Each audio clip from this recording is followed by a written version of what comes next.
L'archéologie pour les enfants. Aujourd'hui, il s'agit d'une chronique spéciale pour les petits aventuriers.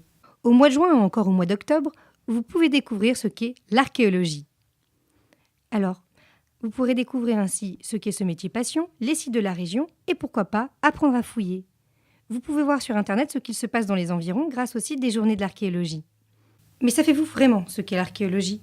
Archéologie vient du grec archaïos qui signifie ancien et de logos le discours. C'est donc la science des choses passées.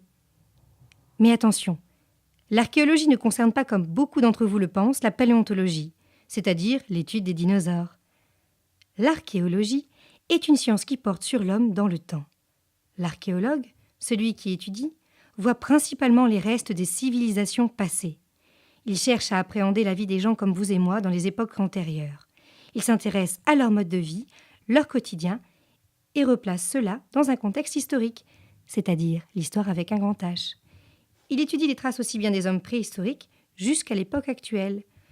Donc, cet investigateur s'attache aux périodes préhistoriques et néolithiques, aux Gaulois, à l'Antiquité, aux Romains, au Moyen-Âge, au temps moderne, à la Renaissance et à l'époque contemporaine.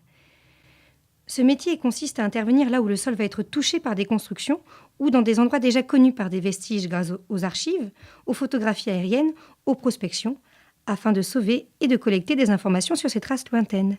Loin d'Indiana Jones ou Tomb Raider, il va le plus souvent à l'aide de pelles mécaniques, pioches, truelles et balais, et même aspirateurs, mettre l'accent sur les objets trouvés, les strates géologiques, c'est-à-dire les couches de terre. Il va photographier tout cela, décrire, dessiner, prélever.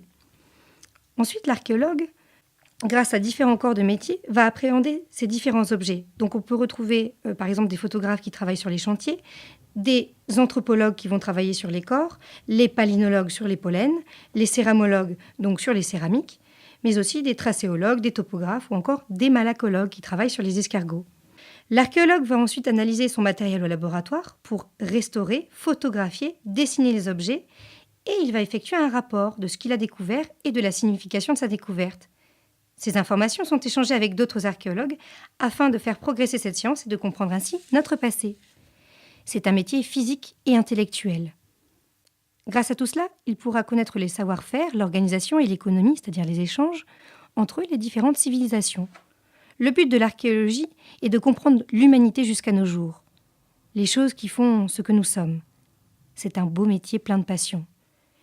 L'histoire, vous pouvez la voir partout, les enfants. À Aubagne, lorsque vous vous baladez, vous pouvez trouver des brides de cette histoire. Il faut savoir qu'Aubagne a été occupée dès le Moyen-Âge et a connu de nombreuses guerres, pestes ou encore pillages. Il s'agissait d'un véritable berceau d'échanges économiques. Donc je vous invite à la rencontre des archéologues ou tout simplement à aller au musée le week-end prochain pour comprendre le passé au travers d'objets retrouvés justement par les archéologues. Le MUSEM est gratuit le premier dimanche du mois. Vous pouvez aussi découvrir le musée d'Arles, vous pouvez faire encore la nuit des musées ou la fête de la science au mois d'octobre. Il vous est possible de faire des stages de fouille ou de vous documenter grâce au magazine Archéo Junior et il existe aussi des petits kits pour vous faire la main sur les méthodes de fouille.